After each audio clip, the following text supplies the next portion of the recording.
എല്ലാ ദിവസവും തൻ്റെ വീടിന് നേരെ അയൽക്കാരി മാലിന്യങ്ങൾ വലിച്ചെറിഞ്ഞുകൊണ്ടിരുന്നു. തിരിച്ചൊന്നും ചോദിച്ചോ പറഞ്ഞുമില്ല.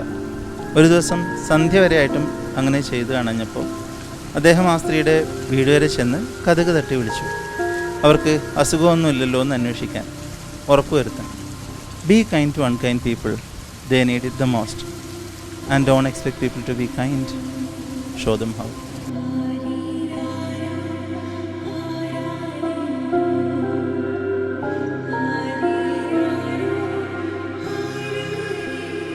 ഇന്ന് പറയുന്നതെല്ലാം നിങ്ങൾക്ക് പരിചയമുള്ള കാര്യങ്ങളാണ്. ഞാനിവിടെ ഉപയോഗിച്ച വാക്ക് ശ്രദ്ധിച്ചോ? പരിചയമുള്ള കാര്യങ്ങളാണ്. എനിക്കൊരു കാര്യം അറിയാമെന്ന് പറയുന്നത് അതൊരു വലിയ വാക്കാണ്. അങ്ങനെ എല്ലായിടത്തും ചാടിക്കയറി ഉപയോഗിക്കാനൊന്നും പാടില്ല. 1-2 ദിവസം കണ്ട് സംസാരിച്ച് സമയം ചെലവഴിച്ച ഒരാളെ സുഹൃത്ത് എന്ന് പറയുന്ന പോലെയാണത്.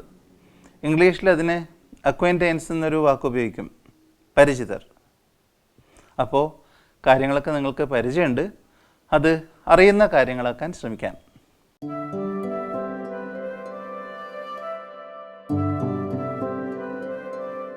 സാധാരണമായ കാര്യങ്ങൾ അസാധാരണമായ സ്നേഹത്തോടെ ചെയ്യുന്ന നിമിഷങ്ങൾ. കൈൻഡ്നെസ്സിന് നമുക്ക് അങ്ങനെ ഒരു ഡെഫിനിഷൻ കൊടുക്കാം. ഡൂയിങ് ഓർഡിനറി തിങ്സ് വിത്ത് എക്സ്ട്രാ ഓർഡിനറി ലവ്.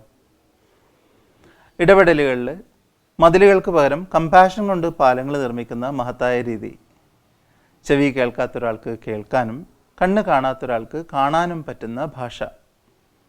എവിടെ നിന്നാണിത് തുടങ്ങേണ്ടത്? നമ്മളോട് തന്നെ കൈൻഡായിട്ട് വേണം തുടങ്ങാൻ.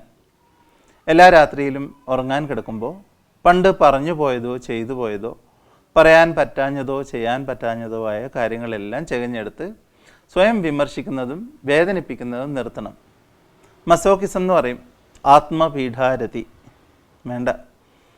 സ്വയം ക്ഷമിക്കാൻ പറ്റാതിരിക്കുമ്പോഴാണോ മറ്റുള്ളവരോട്? നിങ്ങളുടെ ഒരു 100 നന്മകൾ മറുവശത്ത് കാണാതെയാണ് നിങ്ങൾ ഈ ചില കാര്യങ്ങൾ തന്നെ വീണ്ടും വീണ്ടും ഓർത്ത് നിങ്ങളെ തന്നെ വേദനിപ്പിക്കുന്നത്. നമ്മളൊരാളെ അതിര് കഴിഞ്ഞ് വിശ്വസിക്കുമ്പോൾ രണ്ടിലേതെങ്കിലും ഒരു കാര്യം നമുക്ക് കിട്ടുമെന്ന് പറയും. ഒന്നുകിൽ എ പേഴ്സൺ ഫോർ ലൈഫ്, അല്ലെങ്കിൽ എ ലെസൺ ഫോർ ലൈഫ്. ഇത്തരം പാഠങ്ങൾ വലിയ അസറ്റാണ്. അത് മനസ്സിലാക്കാനും ആക്സെപ്റ്റ് ചെയ്യാനും തയ്യാറായാൽ വിസ്ഡത്തിലേക്കുള്ള വഴിയായി എന്ന് പറയും. അന്ന് ഇന്നത്തെ മെച്യൂരിറ്റിയോ അനുഭവ പാഠങ്ങളോ നമുക്ക് കിട്ടിയിരുന്നെങ്കിൽ നമ്മൾ ആ മിസ്റ്റേക്ക് ചെയ്യില്ലായിരുന്നു അല്ലേ? അപ്പോൾ ആ പാഠങ്ങൾ അന്ന് അറിയാത്തതിന് നിങ്ങളോട് തന്നെ ക്ഷമിച്ചൂടെ? ഈ പ്രോസസ്സ് ആത്മാർത്ഥമായിട്ട് കംപ്ലീറ്റ് ചെയ്യാൻ പറ്റിയാൽ അടുത്ത ദിവസം രാവിലെ എഴുന്നേറ്റ് നിങ്ങൾക്ക് പറയാം, last night I lost the world and gained the universe.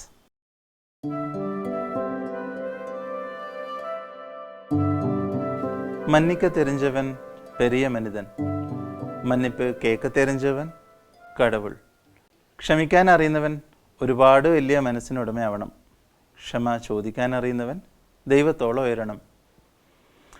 ഫൊഗീനസിനെ പറ്റി വലിയ വലിയ ആൾക്കാർ പറഞ്ഞത് കേട്ടും വായിച്ചും അറിഞ്ഞപ്പോൾ പലരുടെയും തിയറിയിലൊരു പൊരുത്തക്കേട് ശ്രദ്ധിച്ചിട്ടുണ്ടായിരുന്നു. അതുകൊണ്ട് തന്നെ ഇതെങ്ങനെ സത്യസന്ധമായി അവതരിപ്പിക്കണം എന്നുള്ളൊരു ആശയക്കുഴപ്പം, വലിയൊരു ഡൈലമ പോലെ. ഞാൻ ആ പെർസ്പെക്റ്റീവ് എന്താണെന്ന് കൂടി പറയാം. അതിന് നമുക്ക് ഈ ആശയത്തിനെ 2 തലങ്ങളിൽ പ്ലേസ് ചെയ്തിട്ട് അവതരിപ്പിക്കാം. ഹാപ്പിനെസ്സിൻ്റെ ഫിലോസഫർ എന്നറിയപ്പെടുന്ന ഒരു എഴുത്തുകാരനുണ്ട്, ജൊനാഥൻ ലോക്ക്വുഡ് ഹുയി. അദ്ദേഹത്തിൻ്റെ ഒരു വരി, "Forgive others not because they deserve forgiveness, but because you deserve peace." മറുവശത്തുള്ള ആൾ ക്ഷമ അർഹിക്കുന്നുണ്ടോ എന്ന് നോക്കി അവരോട് ക്ഷമിക്കണം എന്നല്ല, മറിച്ച് നിങ്ങളുടെ സമാധാനം അർഹിക്കുന്നുണ്ട് എന്നുള്ളതുകൊണ്ട് അവരോട് ക്ഷമിക്കാം. ഇതാണ് നമ്മുടെ ആദ്യത്തെ പെർസ്പെക്റ്റീവ്. അതൊന്ന് പോസ് ചെയ്യോ, എന്നിട്ടൊന്ന് ശ്രദ്ധയോടെ വായിച്ചേ.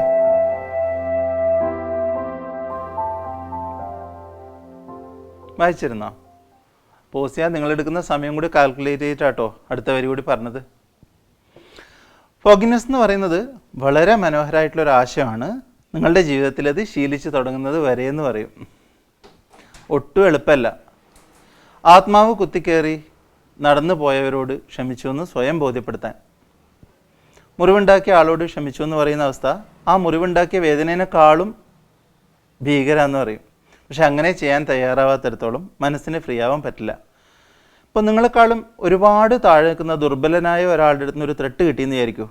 ആരടാന്ന് ചോദിക്കുമ്പോൾ നീ ആരടാന്ന് തിരിച്ചു ചോദിക്കാനാവില്ലേ നമ്മുടെ തിരക്ക്.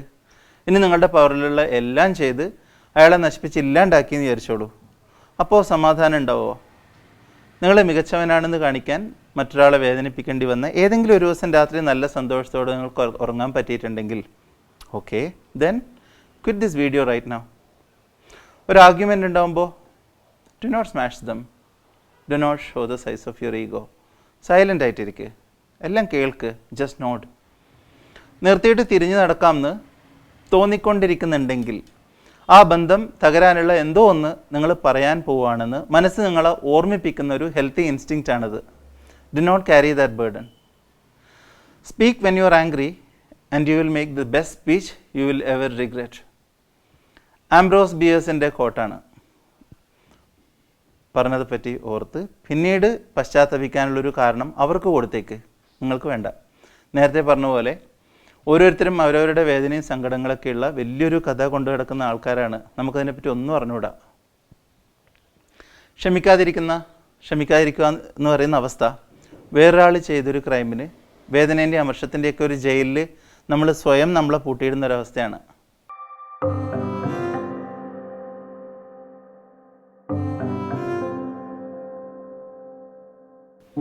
നിങ്ങളോട് ക്ഷമിക്കാനുള്ള വലിപ്പം എനിക്കുണ്ട്, പക്ഷേ ഇനിയും വിശ്വസിക്കാനുള്ളത്ര മണ്ടനല്ല. അങ്ങനെ ക്ഷമിക്കാൻ എളുപ്പമാണല്ലേ, പക്ഷേ വീണ്ടും വിശ്വസിക്കുക എന്ന് പറയുന്നത് ടോട്ടലി ഡിഫറെൻറ്റ് സ്റ്റോറി. ക്ഷമിച്ചു കഴിഞ്ഞതിന് ശേഷം അവരെ ജീവിതത്തിൻ്റെ കൂടെ കൂട്ടണമെന്നല്ല, അത്രയും വേദനിപ്പിച്ചവരെ അവർക്ക് ഇനിയും മനസ്സിൽ വേറൊരു മുറി ഒഴിച്ചു കൊടുക്കണമെന്നുമല്ല. പക്ഷേ ഇപ്പോൾ അറ്റ് പ്രസൻറ്റ് നമ്മൾ ആ വേദനയിൽ നിന്നൊക്കെ ഫ്രീ ആയി പറന്ന് നടക്കാൻ പണ്ടത്തെ വാതിലുകളൊക്കെ അടച്ച് ഒരു ക്ലോഷർ ടു മൂവ് ഓൺ. പക്ഷേ ഇവിടെയാണ് ഏറ്റവും അധികം ആൾക്കാരും സംസാരിച്ചിരിക്കുന്ന ഈ തിയറിക്ക് ഒരു കുഴപ്പം എനിക്ക് തോന്നിയത്. നേരത്തെ പറഞ്ഞ ഒരു ആശയക്കുഴപ്പം. ഇങ്ങനെ ഫ്രീ ആയാൽ മതിയൊന്നാണ്. ശരിക്കും ഫോർഗീവ്നെസ് ആണോ ഇത്? അല്ല സ്വയം പറഞ്ഞ് മനസ്സിലാക്കുന്ന പറ്റിക്കുന്ന ഒരവസ്ഥയാണോ? എന്താ നമ്മളിവിടെ പറയാൻ ശ്രമിക്കുന്നത്? ഓക്കെ, നമ്മൾ നിങ്ങളോട് ക്ഷമിച്ചു, പക്ഷെ എങ്ങനെ ക്ഷമിച്ചു? പേരിന് ക്ഷമിച്ചു. പക്ഷേ ഇനി ഒരിക്കലും എനിക്ക് നിങ്ങളെ ആക്സെപ്റ്റ് ചെയ്യാൻ പറ്റില്ല. I M moving on. അപ്പോഴും നിങ്ങൾ ഈ പെയിനും ഓർമ്മകളൊക്കെ പിന്നീട് അങ്ങോട്ട് കൊണ്ടുപോകല്ലേ. അപ്പോൾ എന്തായി? ശരി, നിങ്ങളൊരു തെറ്റ് ചെയ്തു, ഞാനത് വെറുതെ വിടുവാണ്, ഞാനായിട്ടൊന്നും ചെയ്യുന്നില്ല, റിവെഞ്ച് ഒന്നും ചെയ്യുന്നില്ല, just move out of my way പറയുന്ന പോലെ അല്ലേ? ആലോചിക്കുക, റിവെഞ്ച് ചെയ്യുന്നില്ല എന്ന് വെക്കുന്നത് അത്ര വലിയ കാര്യമാണോ? അത്രക്കും ജീവിതം കണ്ട ആൾക്കാരൊക്കെ എന്താ ചെയ്യുക? They ignore. Weak people get revenge, strong people forgive, and intelligent people ignore. എൻ്റെ ശ്രദ്ധയും സ്നേഹമൊക്കെ നിങ്ങൾക്കുണ്ടായിരുന്നു. You don't deserve it any more. Move on. ശത്രുക്കളോട് ക്ഷമിക്കുമെന്ന് പറയും. അവരത്രത്തോളം ഇറിറ്റേറ്റ് ചെയ്യുന്ന വേറൊരു കാര്യമില്ല. എത്ര ഞാൻ പറഞ്ഞതല്ല, ഓസ്കാർ വൈൽഡ് പറഞ്ഞതാണ്. അപ്പോൾ ഇങ്ങനെ ഫോർഗീവ് ചെയ്യുമെന്നാണെങ്കിൽ നല്ലത് തന്നെ. തിരിച്ചൊന്നും ചെയ്യേണ്ടെന്ന് തീരുമാനിക്കുമ്പോൾ അത്രയും സ്ട്രെസ്സും നെഗറ്റിവിറ്റിയും നമ്മുടെ മനസ്സിൽ നിന്ന് ഒഴിവാകും. പക്ഷേ true forgiveness must be A different idea.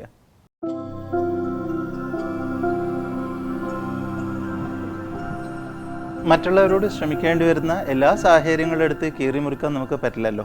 അതിന് കിട്ടായിട്ടുള്ളൊരു സീരീസ് തന്നെ തുടങ്ങേണ്ടി വരും. വേർത്താണ്, പക്ഷേ വേണ്ട. കാര്യങ്ങൾ പോസിറ്റീവാക്കാൻ ഒരുപാട് നെഗറ്റിവിറ്റി കൈകാര്യം ചെയ്യേണ്ടി വരും. ഇപ്പോൾ പോസിറ്റീവ് എന്നുള്ള വാക്ക് തന്നെ പറയാൻ പാടില്ല അല്ലേ? അത് ഏറ്റവും നെഗറ്റീവായി നിൽക്കുന്ന ഒരു സമയമാണ്. പേഴ്സ്പെക്റ്റീവ് മാറ്റാൻ വേണ്ടി മാത്രം ഒന്ന് രണ്ട് കാര്യങ്ങൾ ടച്ച് ചെയ്ത് പോകാം. ഒരു സുഹൃത്ത് നമ്മളോടൊരു തെറ്റ് ചെയ്താൽ അവരതിനു മുമ്പ് നമ്മളോട് ചെയ്ത 100,000 നല്ല കാര്യങ്ങൾ പെട്ടെന്ന് മറന്നു പോരുത്. വെറുക്കാൻ എളുപ്പമാണ്, പക്ഷേ നല്ലതും മോശവും ബാലൻസ് ചെയ്ത് നോക്കാൻ നമ്മളെപ്പോഴും മറക്കും. അങ്ങനെ ചെയ്യാൻ പഠിക്കുന്ന ദിവസം സൗഹൃദത്തിൽ സംഭവിക്കുന്ന പകുതി പ്രശ്നങ്ങളും തീരുന്നതാണ്. പറ്റുമെങ്കിൽ ഒരവസരവും കൂടി കൊടുത്തു നോക്കൂ. പല കഥകളിലും നേരത്തെ സംഭവിച്ച തെറ്റ് മനസ്സിലാക്കി അതിനേക്കാൾ ലോയൽറ്റി കാണിക്കാൻ, നമ്മുടെ വിശ്വാസം തിരിച്ചു പിടിക്കാൻ ഏതറ്റം വരെയും അവർ പോകുന്നുള്ളത് കൊണ്ടറിഞ്ഞതാണ്. എൻ്റെ അഡ്വക്കേറ്റിൻ്റെ അടുത്ത് സംസാരിക്കുമ്പോൾ ഭാര്യാഭർത്തൃ ബന്ധങ്ങളിൽ ഉണ്ടാകുന്ന രണ്ടാമത്തെ പ്രശ്നം, ഏറ്റവും വലിയ രണ്ടാമത്തെ പ്രശ്നം, ഇയാൾക്ക് കോമൺ സെൻസ് പോലും ഇല്ല, ഞാൻ ഉദ്ദേശിക്കുന്ന തലത്തിലേക്ക് അയാൾ ചിന്തിക്കുന്നില്ല എന്നുള്ള പോലെ. നിങ്ങൾ ഇതുവരെ അവരെ മനസ്സിലാക്കാൻ ശ്രമിച്ചിട്ടുണ്ടോ എന്നുള്ള ആദ്യത്തെ ചോദ്യം. ഒരു വീക്ക്ലി മാഗസിൻ മാത്രം വായിച്ചുകൊണ്ടിരിക്കുന്നവരെ ഒരു നല്ല പുസ്തകം വായിക്കാൻ നിങ്ങൾ പ്രേരിപ്പിച്ചിട്ടുണ്ടോ? എവിടേക്കാണ് ജീവിതത്തിൽ ഏറ്റവും വലിയ യാത്ര എന്ന് ചോദിക്കുമ്പോൾ വീഗാലാൻഡ് എന്ന് പറയുന്നതിനപ്പുറത്തേക്ക് അവരെ യാത്ര ചെയ്യിച്ചിട്ടുണ്ടോ? നല്ല അപ്രീസിയേഷൻസോ മോട്ടിവേഷനോ കൊടുത്തിട്ടുണ്ടോ? ഇത്രയും നാൾ കൂടെ ഉണ്ടായിട്ടും അവരെ നല്ല രീതിയിൽ മാറ്റിയെടുക്കാൻ പറ്റാത്തതിന് ചെറിയൊരു കുറ്റബോധം നിങ്ങളോടും ആവാം. അതിനേക്കാളും അവരവരുടെ ഇൻഡിവിജ്വാലിറ്റി റെസ്പെക്റ്റ് ചെയ്ത് മനസ്സിലാക്കി ആരെയും ജഡ്ജ് ചെയ്യാതിരിക്കാനെന്നുള്ള ഒരു ഉയർന്ന അവസ്ഥയിലേക്ക്, മാനസികാവസ്ഥയിലേക്ക് നിങ്ങൾക്കും മാറായിരുന്നു. പണ്ട് സ്നേഹം കൂടി നടന്നിരുന്ന സമയത്തൊക്കെ ആ സമയമൊക്കെ ഓർത്താൽ സാരില്ല പോട്ടെ എന്ന് വെക്കാൻ പറ്റുന്ന പ്രശ്നമേ ഉള്ളൂ പലർക്കും. Don't take them for granted. നിങ്ങളുടെ വീടും നിങ്ങളും മാത്രമാണ് അവരുടെ ലോകം എന്ന് വിചാരിച്ച് ജീവിക്കുന്ന ആൾക്കാരല്ലേ. ഫോർഗീവ് ദം. ഇത്രയും പറഞ്ഞപ്പോൾ തന്നെ നിങ്ങളെല്ലാവരും മാറി ചിന്തിക്കുന്നൊന്നും കരുതിയിട്ടല്ല കേട്ടോ.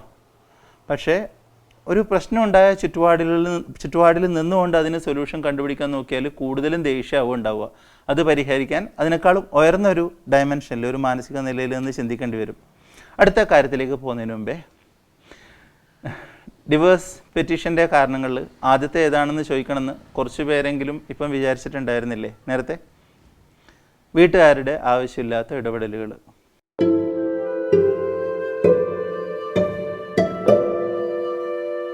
പലപ്പോഴും നിങ്ങളൊരാളോട് ക്ഷമ പറയുമ്പോൾ അവിടെ നിങ്ങൾ തെറ്റാണെന്നോ മറ്റേയാൾ ശരിയാണെന്നോ അർത്ഥം ഉണ്ടാവണമെന്നില്ല. നിങ്ങളുടെ ഈഗോനേക്കാളും ആ റിലേഷൻ ഒരുപാട് വാല്യൂ ചെയ്യുന്നു എന്നുള്ളതാവാം. ചില സമയത്ത് സോറി എന്ന് പറയുന്ന ഒരു വാക്ക് മതിയാവില്ല. നിങ്ങൾ മനസ്സുകൊണ്ട് തന്നെ മാറാൻ റെഡിയാവണം. നിങ്ങളൊരാളോട് ക്ഷമിക്കാൻ തയ്യാറാവുമ്പോൾ ആ കൈൻഡ്നെസ് കൊണ്ട് നിങ്ങളവരുടെ എല്ലാ പവറും നിങ്ങളുടേത് മാത്രമാക്കുവാണെന്ന്. ഈഗോ ഡ്രോപ്പ് ചെയ്ത് അവർ കൂടി ഉണ്ടായിരുന്നെങ്കിൽ എൻ്റെ ലോകം കുറേ കൂടി നന്നാവുമായിരുന്നു എന്ന് തിരിച്ചറിഞ്ഞിട്ട് സാരില്ല എന്ന് മനസ്സിനെ പറഞ്ഞ് മനസ്സിലാക്കി ഒരാളോട് ക്ഷമിക്കുമ്പോൾ ആ ഒരു പെർട്ടിക്കുലർ മൊമെൻറ്റിൽ you elevate that eternal sunshine phase. അവിടെ ചുറ്റിനെ നോക്കി കുറച്ച് സമയം സ്വയം സംസാരിച്ചിട്ട് ചിലവഴിച്ചിട്ട് you did a great job എന്നൊക്കെ സ്വയം പറഞ്ഞ് തിരിച്ചു വാ. പിന്നെ നോക്കുമ്പോൾ ബന്ധങ്ങളിലൊക്കെ നിറങ്ങൾ കൂടിയിട്ടുണ്ടാവും. അല്ലാതെ an eye for an eye, കണ്ണിന് കണ്ണ് എന്ന് മാത്രമാണെങ്കിൽ ലോകം മുഴുവൻ എപ്പോഴേ ബ്ലൈൻഡായി പോയിട്ടുണ്ടാവുമല്ലേ. ആ ലാസ്റ്റ് ലൈൻ എൻ്റെതല്ല, ഖലീൽ ജിബ്രാൻ്റെയാണ്.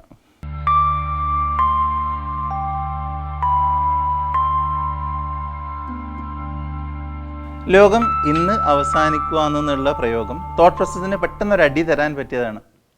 അങ്ങനെ തന്നെ തുടങ്ങാം. ഇന്ന് ലോകം അവസാനിക്കുവാണ്, നിങ്ങളൊരു ദ്വീപിലാണ്, ഒറ്റക്കാണ്, മണിക്കൂറുകളെ ബാക്കിയുള്ളൂ, മുന്നിലൊരു ബോക്സിലൊരു ഫോണുണ്ട്, ഇൻസ്ട്രക്ഷൻ നോട്ടും ഉണ്ട്. അതിൽ എഴുതിയിട്ടുണ്ട് ഫാമിലി മെമ്പേഴ്സിനോട് സംസാരിക്കാം. പക്ഷേ അതിന് പറ്റണം എന്നുണ്ടെങ്കിൽ അതിനു മുമ്പേ 2 കോളുകൾ ചെയ്യണം. മനസ്സിൻ്റെ ഭാരം ഇറക്കി വെക്കാൻ നിങ്ങൾ ആരെങ്കിലും വിഷമിപ്പിച്ചിട്ടുണ്ടെങ്കിൽ അവരെ വിളിച്ച് സോറി പറയണം, ആത്മാർത്ഥമായിട്ട് പറയണം. നിങ്ങൾക്കറിയില്ലല്ലോ, അവരും ചിലപ്പോൾ നിങ്ങളുടെ ഒരു കോളിന് ഒരുപാട് ആഗ്രഹിച്ച് വെയിറ്റ് ചെയ്യുമായിരിക്കും. അറിയില്ലല്ലോ, നിങ്ങൾ ആരെ വിളിക്കുക? ആലോചിക്ക്. എന്നാൽ വിളിച്ചൂടെ? പ്രളയം വരാൻ വേണ്ടിയിട്ടൊക്കെ കാത്തുക്കണോ?